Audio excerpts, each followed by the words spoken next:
Fue algo así rápido que lo vimos el Apocalipsis y sí me faltó un poquito. Entonces vamos en esta semana a tratar de reforzar esos conocimientos, los previos con los que ahora tenemos, ¿no? Así es. Entonces, bueno, mi palabra siempre es como una esponjita. Vamos a aprender en esta tarde. Y luego de que mi esposo termine la enseñanza, si usted tiene alguna pregunta, pues él estará respondiendo. Puede dejar su pregunta allí, en los comentarios, y todos están saludando, ¿sí? Entonces, bendiciones para cada uno de ustedes. Entonces, vamos a iniciar en esta tarde y vamos a iniciar, sabemos pues que lo primero es una oración. Amén. Vamos a orar. Señor, estamos delante de tu presencia. Te damos gracias, Jesús. Gracias por esta oportunidad que nos brindas, Señor. Tiempo, Señor. Gracias, Jesús, porque tú eres grande y porque para siempre es tu misericordia, Jesús. Bendícenos, oh Dios, en el nombre poderoso de Cristo Jesús. Te damos gracias. Amén, Señor. Aleluya. Gloria a Dios. Bien. Bien, entonces gracias, mi estimada esposa. Bien, entonces bienvenidos en este día lunes 8 del mes de junio. Es el primer día que tenemos para poder tener este espacio especial y poder estudiar el libro de Apocalipsis. Bien, entonces ya dimos lectura. Entonces yo quiero decirles a ustedes, ¿no? Para que ustedes tengan las cosas bien claras y ustedes puedan saber lo que vamos a hacer durante esta semana y usted pues tenga... podríamos llamarle así ese hilo de lo que vamos a ir enseñando. Entonces, hoy día vamos a ver el primer capítulo, podríamos llamar del libro, no del libro de Apocalipsis, sino de la enseñanza, el primer capítulo, porque yo lo tengo estructurado, más o menos son como 18 capítulos que tengo. Entonces, y voy a dar un capítulo por día. Entonces eso quiere decir que no voy a terminar en la semana los 18 capítulos, porque voy a ir descifrando un poco versículo por versículo para ir entendiendo un poco, ¿no? Y donde no haya mucha explicación, pues pasamos rápidamente al siguiente versículo. Entonces, pero para poder continuar, entonces tenemos aquí el diagrama del libro de Apocalipsis. Entonces, antes de continuar, quiero decirles a ustedes que ustedes deben de comprender, ¿no es cierto? Tenemos la lección número 1. Al estudiar el Apocalipsis debemos recordar constantemente, escúcheme bien, al estudiar el libro de Apocalipsis tenemos que recordar constantemente que la iglesia y en este caso, Israel son dos entidades diferentes. La una es una identidad terrenal, con una promesa terrenal, que es Israel. La otra es una identidad terrenal, pero con promesas espirituales de la Nueva Jerusalén, que somos nosotros, la iglesia, los gentiles. Entonces tenemos que hacer esa diferencia, porque si no hacemos esa diferencia nos podemos confundir en las cosas y en los tiempos y podemos pensar que lo que se está hablando para los judíos, nosotros podemos pensar que se está hablando para nosotros. Entonces no. Entonces al estudiar el libro de Apocalipsis tenemos que hacer esa gran diferencia entre el pueblo de Israel y entre la iglesia, que son dos entidades muy diferentes, con promesas muy distintas. Eso tenemos que tenerlo bien claro, porque para Israel está la promesa de la tierra milenaria, pero para la iglesia está la promesa de un cielo nuevo y de una tierra nueva. Amén. Entonces seguimos. La iglesia es un pueblo celestial. Escúcheme bien, la iglesia es un pueblo celestial bendecido con bendiciones espirituales y llamado a compartir la gloria venidera con Cristo, la cual pues nosotros venimos a ser la esposa. Hoy no somos la esposa, ahorita no somos la esposa. ¿Ahorita qué somos? Somos la novia. ¿Por qué somos la novia? ¿Por qué somos la novia de Cristo? Porque todavía no ha llegado nuestra redención. Eso quiere decir que estamos allí como la novia. Mientras la iglesia está en la tierra, nosotros somos la novia de Cristo. Así como cuando hay un matrimonio, mientras todavía no vayan al altar y no se casen, pues la mujer va a ser la novia y el hombre va a ser el novio. Pero cuando ya ellos vayan ante el altar y ya hayan firmado y vayan a dar pues su compromiso ante Dios, entonces ellos pasan de ser novios a una etapa superior que vendría a ser ya de esposos, ¿no? Bien, entonces nosotros mientras estemos aquí en la tierra tenemos que entender que nosotros somos la novia del Señor. Entonces nosotros la iglesia hemos sido llamados para recibir esas bendiciones de Cristo Jesús. El día que nosotros ya partamos de esta tierra, dejaremos de ser novia y nos convertiremos en la esposa del Cordero. Entonces y ahí estaremos con el Señor adorándole por la eternidad y hasta la eternidad. Entonces esto es lo que tenemos primeramente nosotros que comprender y entender para poder seguir con el estudio de Apocalipsis. Si no, no podemos seguir, porque si no, no comprendemos los conceptos, quiénes somos nosotros, la iglesia, y quién es Israel, entonces no podemos continuar, porque podemos mezclar las cosas. Entonces antes de continuar hay que separar las cosas para que de esta manera nosotros, mientras vayamos estudiando, no vayamos a confundir las cosas y vayamos comprendiendo y entendiendo en qué época y en qué tiempo corresponde a la iglesia y en qué época y en qué tiempo no corresponde a la iglesia. Bien, seguimos. Pues vamos ahí, Israel. Entonces recordemos, Israel es el pueblo terrenal. Sí, Israel es el pueblo terrenal de Dios, a quien Dios ha prometido la tierra para Israel, esa tierra para Israel, y un reino terrenal, literal. Este reino es un reino literal. Lo que el Señor prometió a Israel es una posesión de tierra o un imperio, podríamos llamarle así, lo cual nosotros lo conocemos como el imperio milenial. ¿Por qué? Porque habrá un tiempo de 1000 años donde Israel va a gobernar al mundo en sí, porque esa es la tierra que se le ha prometido para ellos, una tierra física. Una tierra física, más no una tierra, más no la nueva Jerusalén. Entonces esa tierra física o literal está bajo el mando de el Mesías. Cuando él venga, pues no es cierto, y descienda con sus santos del cielo, los que ya ascendieron al cielo, entonces él regresa con sus santos, toma posesión y le da pues en este caso el dominio a Israel. ¿Para qué? Para que Israel gobierne el mundo en ese tiempo de el milenio. Bien, seguimos. Entonces, comprendamos bien, el periodo de la tribulación es judío en carácter. Escúcheme bien. El periodo de la tribulación es judío en carácter. Mire lo que dice la Biblia en el libro de Jeremías capítulo 30, verso al 10. Jeremías 30, 7 al 10.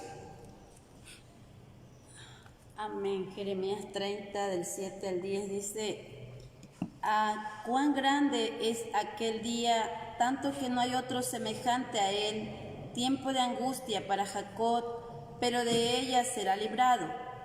En aquel día, dice Jehová de los ejércitos, yo quebraré su yugo de tu cuello y romperé tus coyundas, y extranjeros no lo volverán más a poner en servidumbre, sino que servirán a Jehová su Dios y a David su rey, a quien yo le levantaré. Tú pues, siervo mío Jacob, no temas, dice Jehová, ni te atemorices, Israel, porque aquí que yo soy el que te salvo de lejos a ti, a tu descendencia, de la tierra de cautividad, y Jacob volverá, descansará y vivirá tranquilo, y no habrá quien le espante. Ajá. Entonces, ahí está diciendo, de ninguna manera te dejaré sin castigo, ¿no es cierto? ¿Sí? Entonces, ¿por qué? Porque la tribulación en sí es para los judíos. Eso quiere decir que cuando comienza la tribulación, la iglesia de Dios ya no está en la tierra, la iglesia ya habrá partido. Entonces, lo que yo voy a dar en este primer día solamente es el concepto general del libro de Apocalipsis, el concepto general. No entraremos a ningún capítulo o a ningún versículo todavía. El día de mañana comenzaremos ya por el capítulo 1, versículo 1. Entonces, lo que voy a dar ahora solamente es el esquema de cómo está distribuido el libro de Apocalipsis y en sí el concepto general del libro de Apocalipsis. Bien, entonces, seguimos. Ahora, hay que entender algo, escúcheme bien. El libro de Apocalipsis está compuesto de dos partes. ¿sí? El libro de Apocalipsis está compuesto de dos partes y así lo vamos a ir estudiando. La primera parte son las cosas que son.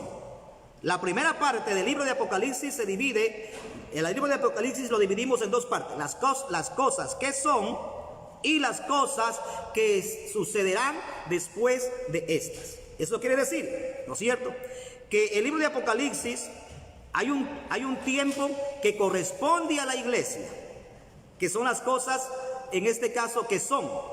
Y de allí vienen las cosas que serán después de esta, lo que ya no le corresponde a la iglesia, sino lo que le corresponde exclusivamente a los judíos. Ahora, ¿cómo está dividido esto?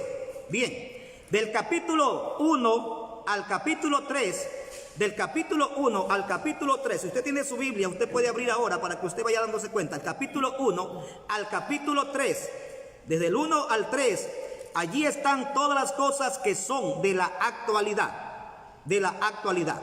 De allí para adelante, del capítulo 4 al versículo 19, esta otra parte la subdividimos en dos partes más. La subdividimos en dos partes más. Las cosas que han de ser después de esta, las subdividimos en dos partes. La primera parte, del capítulo 4 al capítulo 19, donde encontramos el tribunal de Cristo, las bodas del Cordero y otras cosas que ya vamos a ver.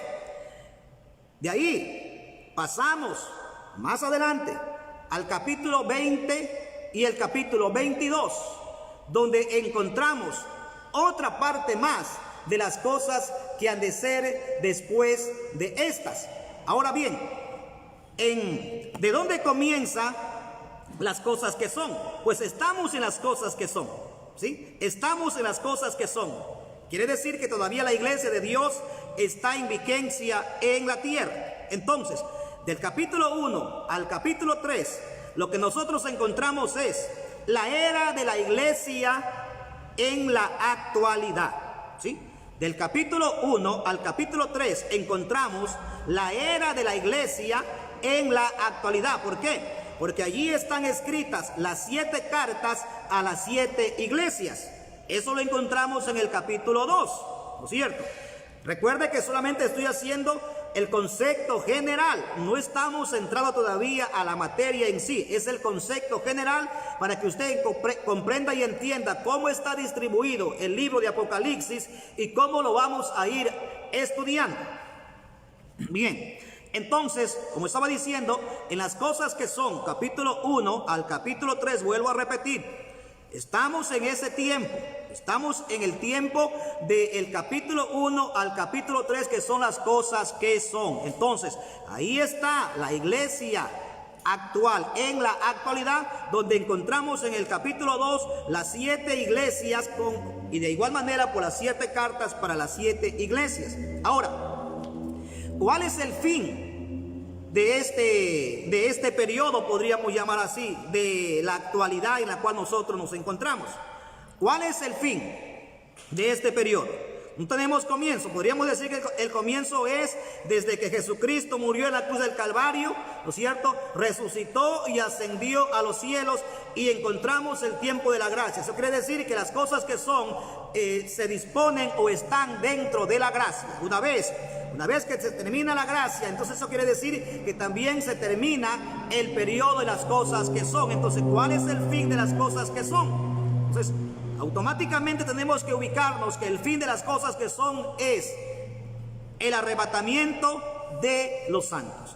Una vez que es el arrebatamiento de los santos, que el Señor viene a llevar a su iglesia, como dice el libro de Tesalonicenses, ¿no es cierto? Con voz de mando y con trompeta de Dios descenderá del cielo y los muertos en Cristo resucitarán primero. Después nosotros los que hayamos quedado y seremos transformados y recibiremos al Señor en el aire. Entonces, esa es el final de las cosas que son. ¿Por qué? Porque entraríamos a otra etapa, entraríamos a la etapa de la tribulación.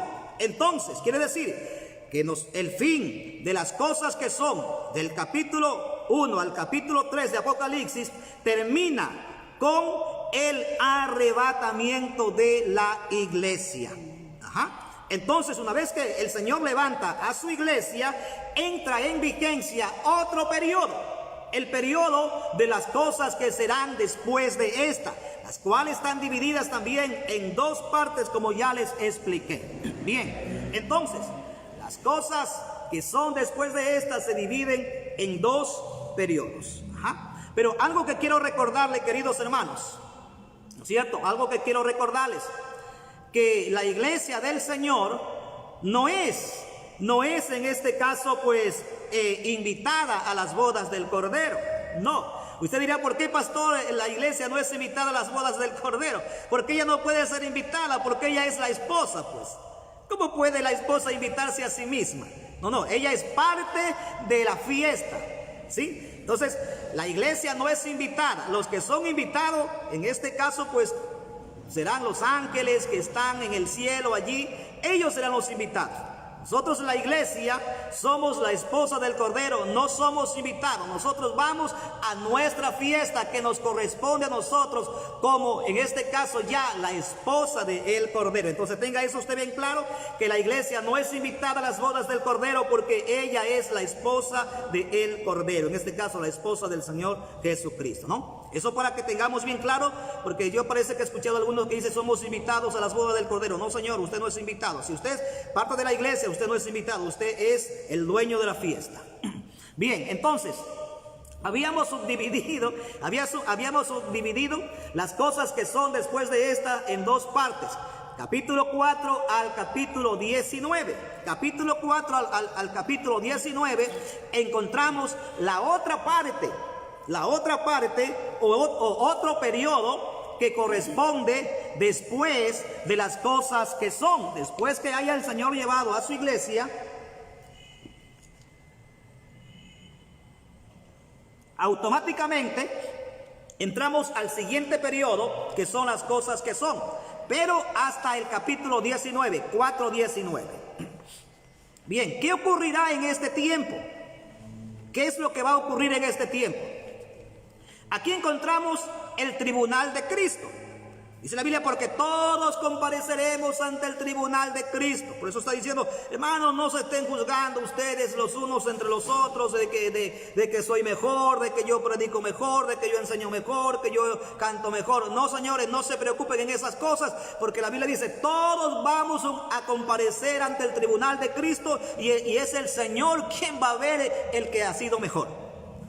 Porque la Biblia habla de recompensas, ¿no? Bien, entonces también ocurrirá en el mismo espacio las bodas de el Cordero. Eso quiere decir que nosotros, la iglesia, ya estaremos en condición de esposa. Hemos dejado la condición de novios o de novia en este caso, y nos hemos convertido en la esposa del Cordero, y estamos ya en las bodas de el Cordero, en este espacio del capítulo 4 al 19.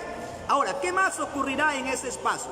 Entonces aquí encontramos lo que se conoce, pues automáticamente desde que la iglesia es arrebatada, entramos al periodo de la tribulación.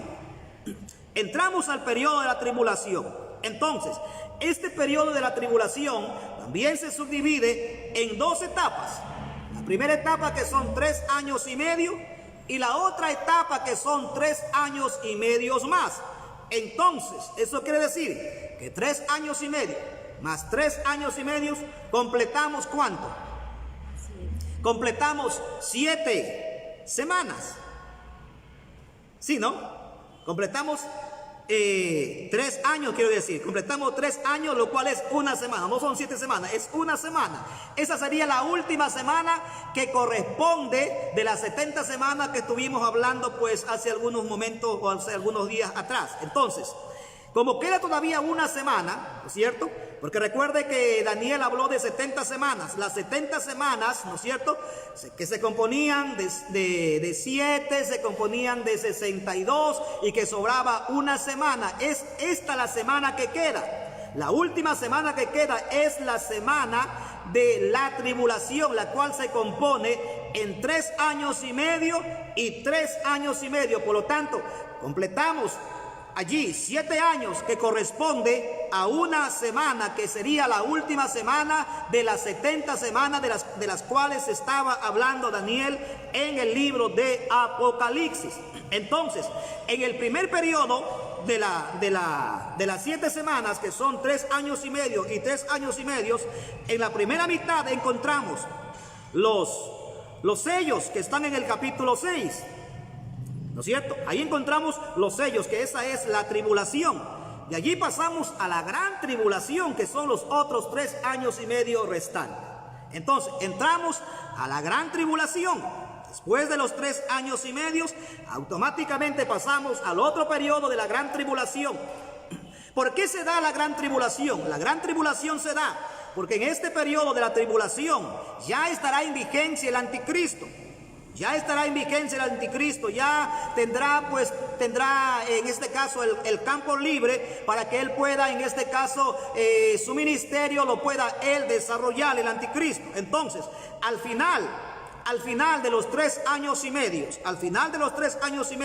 entonces él hace una imagen y le dice a los israelitas que ellos la adoren. Entonces los israelitas no van a adorar a esa imagen. Entonces los israelitas se darán cuenta que ellos han sido engañados y que el Mesías que ellos habían proclamado como su Mesías no era su Mesías, que habían sido engañados. Por lo tanto, ellos allí se dan cuenta que el hombre a quien ellos sentaron en el trono no es el Mesías, sino que es el anticristo. Entonces, allí viene la otra parte de lo que conocemos como la gran tribulación. ¿Por qué? Porque entonces este hombre se va a enojar tanto que mandará que todas las personas en todo el reino del universo o del mundo, en este caso, no puedan comprar, no puedan vender, no puedan hacer negocio, no puedan viajar, no puedan hacer absolutamente nada si es que no tienen la marca o, en este caso, el chip en su frente o en su mano derecha. Entonces es allí, mire, es allí recién donde surge la marca. Por eso yo estaba diciendo en el libro de Daniel de las 70 semanas que lo que está ocurriendo ahora, que el chip que están poniendo ahora no es la marca de la bestia, simplemente es un chip, sí, que están poniendo por la tecnología que hoy está en auge, pero de esta manera ellos están allanando el camino para que cuando venga la verdadera marca, entonces el hombre ya haya estado acostumbrado a tener un chip en su cuerpo y no se le hará ningún problema que otro chip venga a estar en su cuerpo para poder ser registrados. Entonces, el chip que hoy está en vigencia no es la marca de la bestia. ¿Por qué? Porque hasta este entonces, recuerde que aquí ya estamos en las cosas que son, estamos ya en la tribulación. Entonces eso quiere decir que la iglesia antes de la tribulación ya se fue al cielo, porque la iglesia mientras esté en la tierra no puede haber tribulación, porque al final en este caso del primer periodo de lo que tiene que ver pues el libro de Apocalipsis desde el 1 al 3, al final de ese periodo es cuando la iglesia es levantada y de allí viene entonces la tribulación. Mientras tanto no puede estar en vigencia la tribulación, es imposible. ¿Por qué? Porque la iglesia de Dios no puede pasar la tribulación, porque hay que recordar que, como les dije anteriormente, que el periodo de la tribulación es en carácter exclusivamente para los judíos. Entonces la Biblia dice en el libro de Jeremías: de ninguna manera te dejaré sin castigo, le dice a Israel.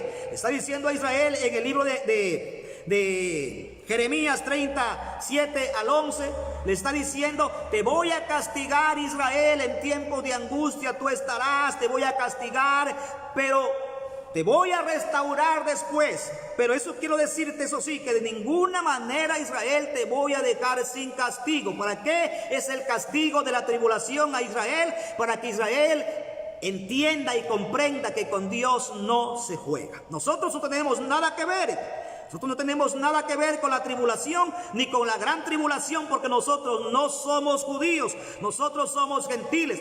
Por lo tanto, nosotros estamos en el tiempo de la gracia, y mientras dure la gracia, nosotros tendremos la oportunidad de ir al cielo. Una vez que se termine la gracia con el arrebatamiento de la iglesia, se habrá acabado la gracia para la iglesia. De igual manera se habrá acabado la oportunidad de salvación para los gentiles. Bien, seguimos entonces, ¿no? entonces la otra parte, como le digo, de la gran tribulación.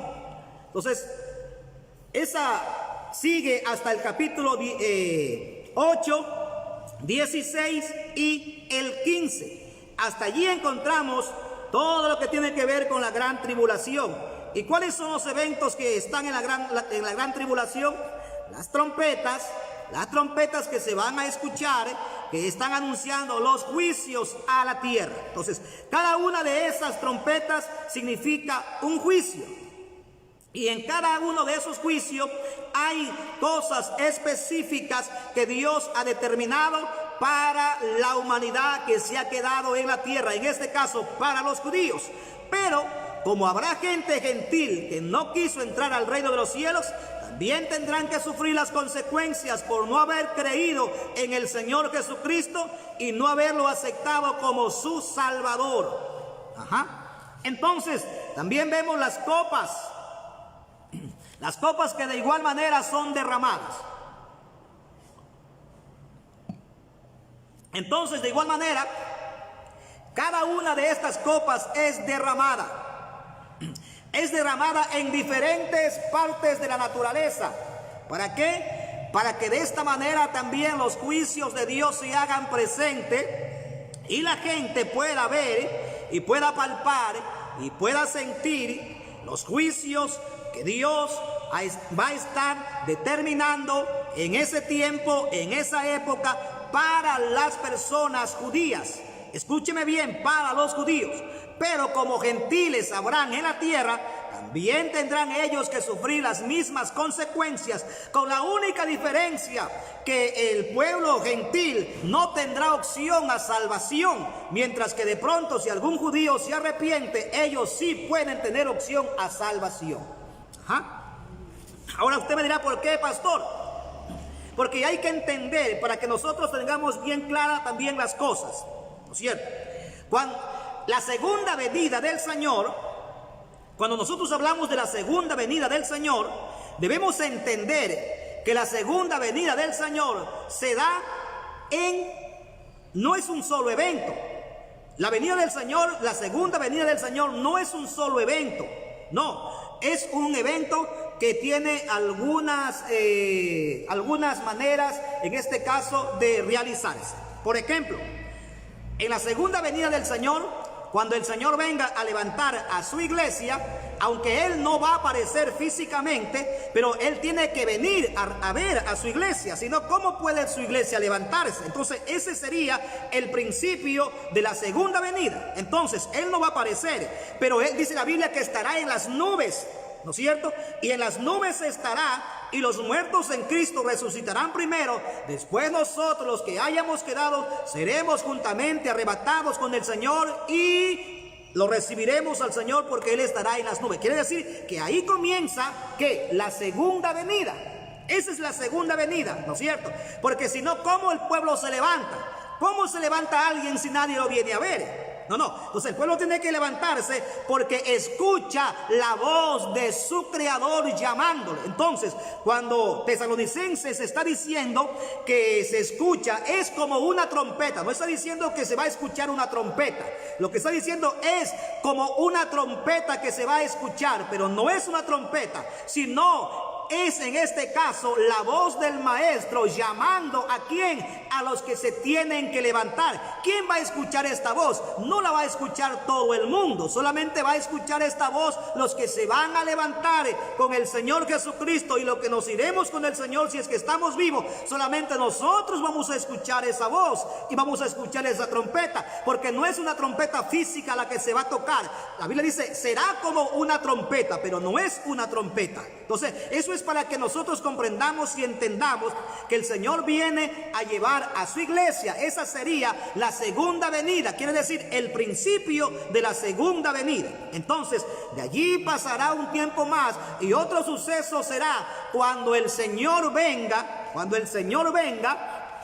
al final del periodo de la gran tribulación, y el Señor aparezca nuevamente con los que ya Él llevó, con los que ya Él ya se llevó. Entonces, esos estarán en las bodas del Cordero, ya habrán pasado el tribunal de Cristo, ya habrán pasado las bodas del Cordero y estarán con el Señor allí regocijándose y alabando al Señor. Y cuando terminan los 7 años de la tribulación, entonces nuevamente después de ese tiempo el Señor regresará, pero va a regresar con su iglesia.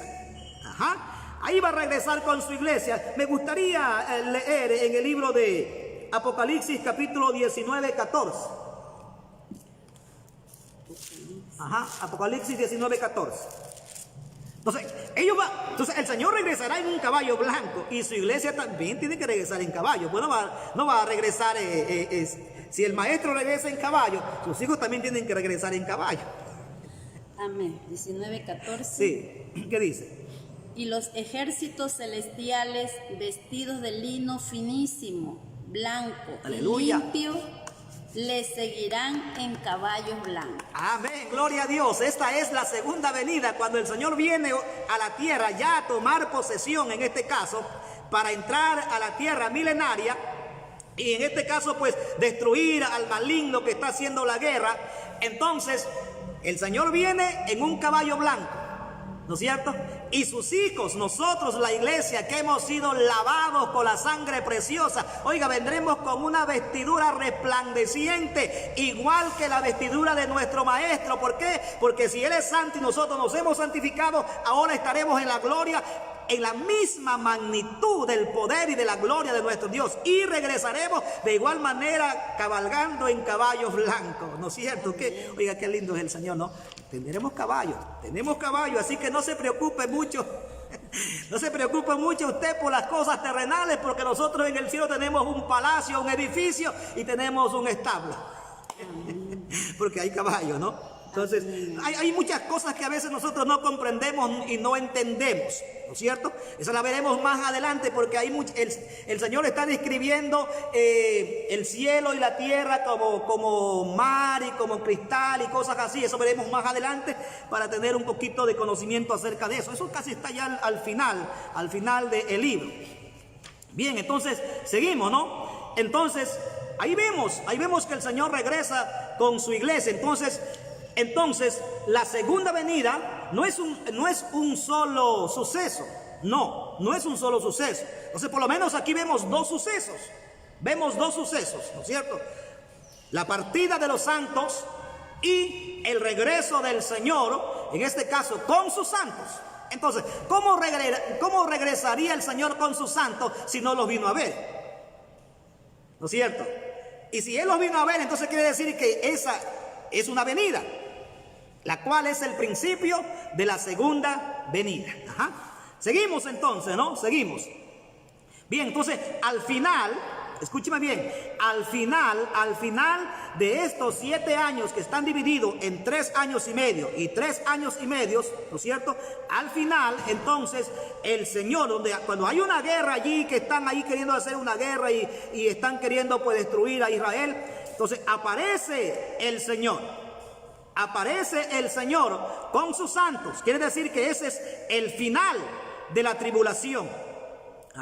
Es el final de la tribulación, y pasamos al capítulo 20 y capítulo 22, que es la segunda parte, en este caso, de la división de las cosas que son después de estas. Entonces, el Señor viene con su iglesia, ya establece un reino milenario. Entonces, este reino milenario que el Señor establece en la tierra, como Jerusalén, el centro de la tierra, donde todos los países tendrán que ir a adorar. Esta es la tierra milenaria que el Señor ha prometido a Israel. Entonces, miren la diferencia. Para Israel hay una tierra física, milenaria. Para nosotros hay una tierra, pero no hecha, una tierra pues celestial, donde la Biblia le llama la Nueva Jerusalén, donde está el Señor y donde nosotros vamos a estar, lo cual se conoce como las bodas del Cordero. Entonces, a ese lugar celestial nosotros vamos a ir. Entonces, pero Israel no, Israel se queda en la tierra que a ellos se les dio por heredad.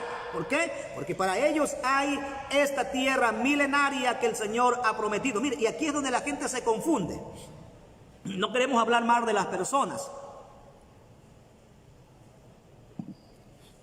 No queremos hablar mal de las personas ni de nadie, porque no es nuestro interés hablar de alguien. Simplemente nosotros hablamos lo que dice la Biblia. ¿No es cierto? Y yo siempre digo que todas las personas tienen la verdad, hasta cuando alguien pueda refutarla. ¿No es cierto? Toda gente tiene la verdad hasta que alguien se la pueda refutar. Entonces, es aquí donde la gente se confunde, porque la Biblia dice que en esta tierra milenaria el niño jugará con la serpiente y el león comerá pasto y será pastoreado juntamente con los bueyes. Entonces, es este periodo de 1000 años cuando desciende el Señor con sus ángeles. ¿Qué es lo que hace el Señor? Como el Señor vence a Satanás, a la serpiente antigua, al dragón y al falso profeta, los vence. ¿Qué es lo que hace? Entonces los amarra, les pone cadena, les pone grillo, les pone de todo y les dice: vean ustedes, señores, así que ustedes son los que han estado molestando la tierra, así que se me van a descansar allá en ese lugar de tormento. Ahí se me van a descansar hasta cuando yo los vuelva a desatar. 1000 años van a estar allí, ahí van a estar sin poder hacer nada. Entonces ellos van a ser atados por 1000 años. Y por eso es que la tierra, ¿no es cierto? Por eso es que la tierra va a estar en paz, porque no habrá maldad, pues, porque ya el diablo, el que siempre está haciendo rebulicio y poniendo pensamientos malos en la mente de los hombres, ya está encarcelado. Entonces, al estar encarcelado, entonces ya hay paz, hay tranquilidad, hay amor, hay armonía, hay sosiego, hay de todo en la tierra milenaria. Sí, hay de todo. Pero pasará el tiempo, pues. Pasarán los 1000 años. Entonces, recuerde, en estos 1000 años, el centro o la capital del mundo será Jerusalén. La capital del mundo será Jerusalén. Entonces, todas las naciones del mundo, escúcheme bien, todas las naciones del mundo, sin importar quiénes sean, si creen o no creen en Dios, todas las naciones del mundo tendrán que ir allá a Jerusalén a adorar. ¿Por qué? Porque ahí ya no hay pues que el que si quiero o no quiero, no, porque ahí hay un gobierno ya universal. Y al haber un gobierno universal, todos tienen que regirse a las leyes universales que habrá en ese tiempo de ese gobierno. Entonces, como Israel es quien va a gobernar, y el Señor le dio pues a Israel la potestad de que gobierne. ¿Por qué? Porque el Señor fue quien venció al diablo, a la serpiente, al dragón, al falso profeta. Entonces Él tomó el control y le dijo a Israel: mira, Israel, esta es la tierra que yo te prometí, así que toma la tierra que te prometí, ahora tú gobierna esa tierra, vive en esta tierra. Durante 1000 años gobierna la tierra tú, así que tú eres el dueño y señor de esta tierra, así que tú serás quien va a gobernar en la tierra. Pero aquí tendrán que venir a rendir cuenta, homenaje o alabanza y adorar a Dios. Entonces, así va a ocurrir. ¿Por qué? Porque el diablo ya estará allí, pues, en este caso, 1000 años estará prisionero. Pero ¿qué ocurre, pues? Que son 1000 años, pues, ¿no? Son 1000 años. O sea, 1000 años es bastante. 1000 años es hartísimo 1000 años, ¿no es cierto? Es bastante tiempo. Pero todo ese tiempo tendrá que ocurrir y en todo ese tiempo habrá paz y tranquilidad en la tierra milenaria. Pero pasarán los 1000 años, los 999 años pasarán, quedará un día. Y el diablo sabe que le queda un día para salir ya a volver a hacer de la suya. Entonces no es que ellos van a estar tranquilos allá. Claro que estarán ahí amarrados y todo eso, pero ellos estarán planeando la venganza, pues. ¿Usted cree que el diablo se va a quedar tranquilo? No, el diablo no se va a quedar tranquilo. El diablo estará ahí pensando cómo vengarse de aquel que lo mandó a la prisión. Porque el diablo es mentiroso, dice la Biblia, es padre de mentira, es engañador y todas esas cosas. Entonces, él estará buscando estrategias de cómo poder vengarse contra aquel que lo llevó cautivo por 1000 años. Entonces, cuando ya falte un día, yo le pongo así, cuando ya falte un día y estará para salir, entonces él ya estará con todas sus estrategias hechas. Y apenas a él lo saquen, él se mueve por todos los 4 confines de la tierra. Él se mueve y se va. Con sus esbirros se va. Tú, como ahí son sueltos todos otra vez, pues. Ahí otra vez son sueltos. Entonces, él dice, bueno, tú te vas para allá, para acá, para acá. Cada quien se reparte y se van. Y comienzan a hablar con las personas, comienzan a hablar con los jefes, comienzan a hablar con las naciones y comienzan nuevamente a resurgir. Otra vez resurge. Oiga, pero que el hombre sí que es bien mal llevado. Gracias a Dios que nosotros ya, para todo eso ya estaremos en el cielo. Ya estaremos en el cielo. No sea malcriado usted, obedezca a Dios. No sea malcriado usted, obedezca a Dios, crea a Dios, ame a Dios sobre todas las cosas para que usted se vaya al cielo cuando el Señor venga a llevar a su iglesia. Usted no se vaya a quedar para despertar en la segunda resurrección, no, Señor. Entonces, mire, entonces se va, pues, ¿no es cierto? Ya entonces salieron ellos, se fueron a buscar a las naciones, a hacer un ribolicio allí. Entonces rápidamente, en poco tiempo, oiga, miren, en poco tiempo el diablo otra vez confundió la mente de los líderes mundiales. Otra vez confundió la mente de los líderes mundiales.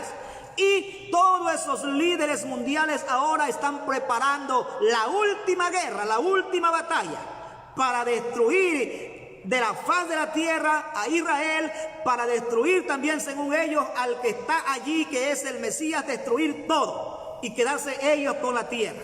Entonces, en un poco tiempo, hermanos, ellos hacen una estrategia que convencen a la humanidad nuevamente, y la humanidad otra vez se va en contra de Dios. Imagínense cómo la gente pudo haber durado 1000 años. 1000 años en adoración sin rebelarse contra Dios. Pero cuando recién sale el diablo y escuchan algo, oye, es que el hombre es así. El hombre, cuando le hablan de cosas buenas, cierra sus oídos. Pero cuando le hablan de cosas malas, no solamente abre el uno, abre los dos y abre todo su entendimiento para poder recibir toda clase de mal. Entonces ellos van a recibir toda clase de mal y van a volverse otra vez a unir y van a volverse a armar. ¿Para qué? Para ir en esta ocasión en contra de Israel, para destruir completamente a Israel y para raerlos de la faz de la tierra y exterminarlos a ellos para siempre. Pero lo que ellos no saben es que esta es la última hazaña que el mundo hace y que el diablo también hace. Es la última hazaña de ellos. ¿Por qué? Porque entonces después de esto viene el juicio a ellos. ¿Por qué? Por haberse rebelado contra la santidad y contra la justicia misma del Redentor de este mundo, de nuestro Señor Jesucristo. Entonces, de allí pasamos ya. Pasamos, una vez que el diablo sale, entonces pasamos al capítulo 20 y al 22. Pasamos al capítulo 20 y al 22, ¿no es cierto? Que es los dos últimos capítulos del libro de Apocalipsis. Entonces, cuando él sale, entonces ahí termina ya ese periodo de los 1000 años. Pues. Se termina, ¿por qué? Porque solamente son 1000 años, ese espacio de 1000 años. Llegó 1000 años, pasamos al otro periodo, del capítulo 20 al 22. Entonces, viene la sublevación de las naciones. Otra vez que fueron en este caso confundidos o que fueron convencidos en este caso por el diablo. Eso quiere decir que la maldad siempre va a estar en el hombre, ¿no es cierto? Entonces el hombre siempre va a tener pensamientos de mal. Entonces de allí después de todo esto, cuando ya ellos son prisioneros y son derrotados, entonces aparece el último juicio. lo que lo conocemos nosotros como el juicio del gran trono blanco.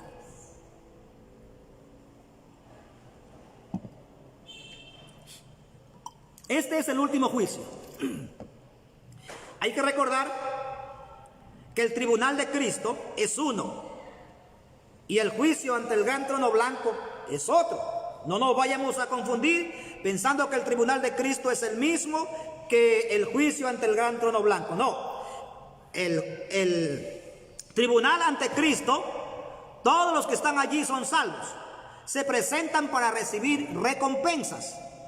Para recibir recompensa según la obra o en este caso la labor que ellos hicieron aquí en la tierra. Mientras que el otro juicio de Apocalipsis 20:11, si no mal recuerdo, en este juicio del gran trono blanco se levantan todos, absolutamente todos, sin que nadie quede perdido. O sea, todos los muertos que no se levantaron en la primera resurrección, ¿cierto? Porque hay que recordar que la primera resurrección se compone también en algunos periodos. La primera resurrección comenzó comenzó en este caso con la resurrección ¿de quién? De Cristo Jesús. Cuando la Biblia dice que Él es primicia, ¿de quiénes? De los que durmieron. Entonces, la Biblia está diciendo que Él es la primicia de aquellos que durmieron.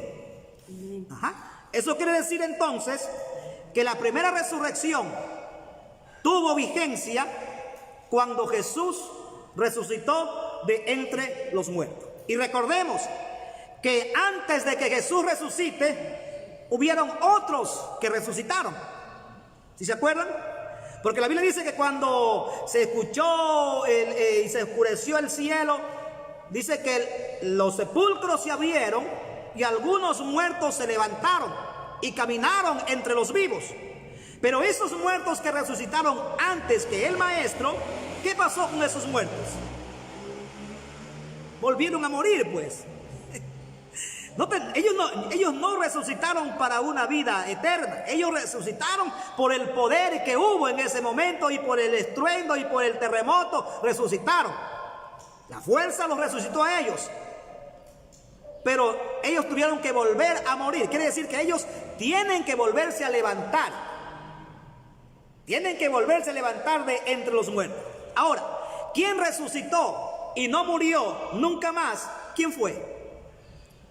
Fue Jesús, pues. Amén. Cuando Jesús resucitó al tercer día, la Biblia dice que Él resucitó con un cuerpo incorruptible. Entonces, eso quiere decir que Él resucitó y fue llamado primicia de los que durmieron. ¿Por qué?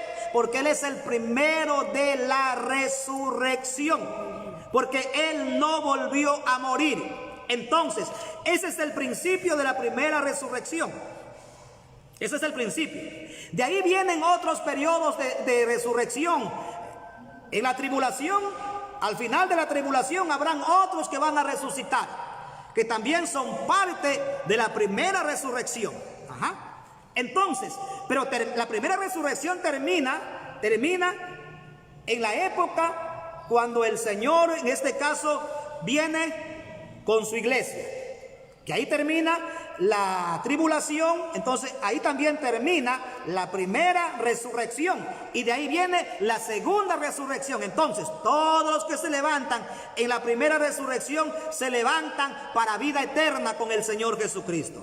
Los que no se levantan en la primera resurrección y quedan para la segunda resurrección, ellos se levantan ya no para estar delante del Señor, sino se levantan para perdición eterna. Para perdición eterna. Entonces ellos estarán delante de Dios, pero para ser condenados por la eternidad y hasta la eternidad. Entonces, continuamos. En este juicio del gran trono blanco, donde la Biblia dice que grandes y pequeños se pusieron de pie y nadie se encontró allí. Y el mar entregó los muertos, y el Hades entregó los muertos, y el abismo entregó los muertos, y el mar entregó los muertos. Mire, quiero decirle a usted que todas esas personas que murieron y desaparecieron y que nunca más se supo de ellos, ellos tendrán que volver a la existencia. Tendrán que estar ante el gran trono blanco, porque nadie se puede escapar del juicio de Dios. Nadie se puede escapar del juicio venidero. No hay hombre que tenga poder para escapar del juicio venidero. Por lo tanto, todo hombre, sea rico, sea pobre, sea castaño, sea moreno, sea rubio, sea quien sea, si sea un mendigo, cualquier persona que haya nacido en este globo terráqueo, el simple hecho de haber nacido lo hace pecador y tendrá un día que estar delante de la presencia de Dios en este gran juicio conocido como el juicio ante el gran trono blanco. ¿Sí ven? Entonces ellos se levantarán y estarán allí. Y para constancia de ellos, para que ellos no tengan nada que reprochar, porque así reprochen ya no importa. Pero para constancia de la historia misma, el Señor abrirá los libros. Abrirá el libro de las obras, no porque alguien sea salvo por las obras, sino para que ellos vean que no hicieron algo agradable delante de Dios y que todo lo que hicieron fue en contra de Dios. Y se abrirá el otro libro, el cual es el libro de la vida. Entonces, y el que no está inscrito en el libro de la vida, porque en este caso ninguna persona estará inscrito en el libro de la vida, pero el Señor abrirá el libro de la vida para constancia de los que van a ser condenados, para que ellos vean que sus nombres no estuvieron allí. Algunos podrán ver posiblemente que sus nombres sí constaron en el libro de la vida, pero que fueron borrados, y que allí donde está borrado el nombre de ellos hay otro nombre. Por eso la Biblia dice: no dejes que ninguno tome tu corona. ¿Por qué? Porque algunos con tristeza y con pena verán que sus nombres sí estuvieron allí, pero que fueron borrados para poner el nombre de otra persona. Porque no puede quedar un espacio en blanco en el libro de la vida. No, Señor. Tienen que todas las hojas ser escritas y todos los nombres tienen que ser escritos y ningún espacio tendrá que pasarse. Entonces, si usted es borrado del libro de la vida, pues otro será puesto allí con su nombre en el libro de la vida. Así que yo te animo en esta noche, por si acaso, nomás te digo, por si acaso estés pensando en otras cosas, por si acaso tus pasos se estén deslindando de la presencia de Dios, por si acaso te estés apresurando al mal y tu nombre ya esté el Señor con un borrador borrando y esté pensando en otro nombre que está acercándose y de alguna persona que está convirtiéndose al Señor, deja que el Señor ponga el nombre de esa persona en otro lugar, pero tú no dejes que el Señor borre tu nombre del libro de la vida. Aleluya. Así que piénsalo bien, criatura de Dios. Piénsalo bien, criatura de Dios, porque con Dios no se puede jugar. Dios no es juguete de nadie, ni tú lo puedes engañar, ni piensas que ya una vez que tu nombre fue escrito en el libro de la vida, no habrá quien lo borre. No, Señor, hay un poder que se llama Jesucristo, que Él puede borrar tu nombre así como también lo escribió. Así nomás de fácil es la vida. Entonces, será abierto el libro de la vida para constancia de los que van a estar allí siendo condenados. Van a ir pasando y van a decir: fulano de tal, tú no estás aquí, mira, aquí está. Tu nombre estuvo escrito aquí, pero lo borré. Así que por favor, al lago de fuego. Y se va a ir a la condenación eterna, por la eternidad y hasta la eternidad. Y así irá pasando uno por uno, y ya estará esperándolo en el lago de fuego el diablo, la muerte, el Hades, y todos estarán allá, porque muerte no existirá. La muerte no existirá. La muerte estará juntamente también allá en ese lugar de tormento. Una vez que terminó eso, Una vez que pasó el juicio ante el gran trono blanco, una vez que ha terminado esa etapa, entonces en el lugar del lago de fuego, el cual habla la Biblia, que el gusano del hombre no muere y el fuego nunca se apaga, habrá un tormento por la eternidad y hasta la eternidad, y no habrá misericordia, no habrá amor, no habrá perdón, no habrá justicia, no existirá absolutamente nada, porque la eternidad es la eternidad, y ahí quedarán en esa eternidad perdidos para siempre, sin lugar alguno o sin oportunidad alguna para volver a ser restaurados. Mientras tanto, en el cielo estará el estado eterno del hombre junto a su Creador y vivirá por la eternidad y hasta la eternidad. Así que, querido amigo, querido hermano, tú que me has escuchado en esta tarde, este es el esquema y es el concepto general de lo que tiene que ver el libro de Apocalipsis. El día de mañana te espero para continuar con el capítulo 1, versículo 1 del libro de Apocalipsis e ir describiendo cada uno de los versículos y el significado de cada uno de ellos. Así que esto va a ser muy interesante porque ya te hice ver el esquema, cómo está distribuido y todo lo que va a ocurrir en cada uno de los espacios de los tiempos. Entonces anímate para que mañana estés a las 5 en punto de la tarde con un cuaderno, con un lápiz, pero antes de las 5 yo voy a estar abriendo un espacio también para estar adorando a Dios. Así que de mi parte, que el Señor Jesucristo te bendiga y nos vemos el día de mañana. Lápiz, pluma y un cuaderno para que lo que te interese lo puedas anotar. Que el Señor Jesús te bendiga. Amén, gloria al Señor. Espero que hayan aprendido. Yo algunas cositas ya las tengo acá. Un resumen allí. Dijo mi esposo que se dividía del 1 al 3 son las cosas que son, ¿no? Y las cosas que vendrán están del capítulo 4 al 22. Así es. Pero esa subdivisión de las cosas que vendrán están subdivididas en dos. Del 4 al 19 hay unos eventos y del 20 al 22 otros eventos. Aleluya. Bueno, algo ya... Buena alumna, así me gusta, ese es el resumen. Bueno, ya estoy algo... Sí, realmente en el instituto lo vimos, pero fue de manera rápida. Un pastor, no teníamos esa materia, pero él quiso darnos, pero el tiempo no nos dio, fue algo muy rápido, pero estamos aprendiendo.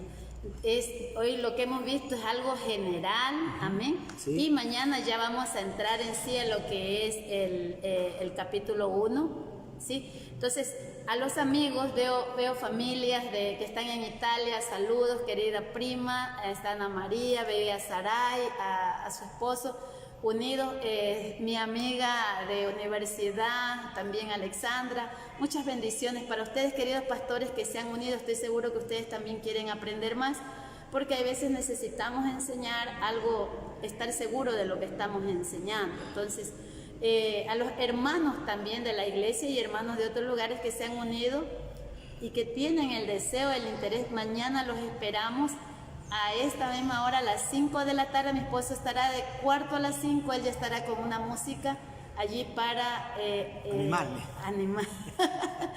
Amén, amén. Oye, quiero decirle que si usted va a escuchar esta enseñanza, usted le va a sacar provecho y usted puede aprender algo importante, ¿sí? Entonces, hoy día, como ya dijo mi esposa, solamente fue el esquema, fue un concepto general de lo que es el libro de Apocalipsis, pero vamos a ir descifrando versículo por versículo. Por eso le digo, no vamos a terminar esta semana porque son como 18 capítulos en los cuales yo los tengo distribuidos, y solamente esta semana voy a dar un capítulo por día, porque no puedo hacer más, porque por la información que hay. Es bastante, realmente el libro de Apocalipsis no es un poquito, es profundo, y hay que ponerle mucha atención. Entonces, no queremos despedirnos sin antes saludar a los amigos, hermanos que se han unido, a Marlene Torres, Carmen Jiménez, Noemí Huacón, mi cuñada, besitos, Abrazos para ti, para el pastor Ernesto Guerra, Ángela García, bendiciones, Mayra Juela,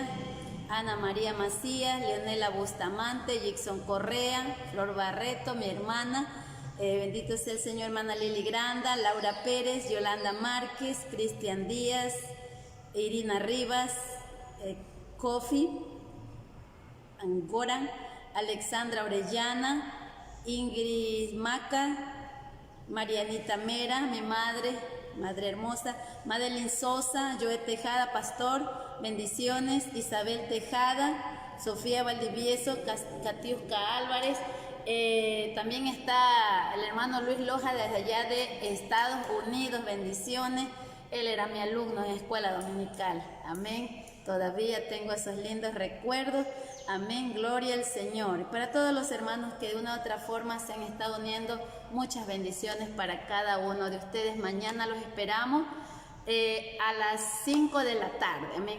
Aquellas damas que están unidas, no se olviden que hoy tenemos un evento sudamericano y hoy es la representación de Ecuador. Únase a esa transmisión, amén. Bendiciones, que el Señor me los bendiga ricamente, amén. Amén. Dios les bendiga. Entonces nos vemos mañana. Lápiz y una hojita para que usted pueda apuntar lo que sea importante para usted. Amén. Amén. Que el Señor Jesús les bendiga de mi parte. Dios les bendiga.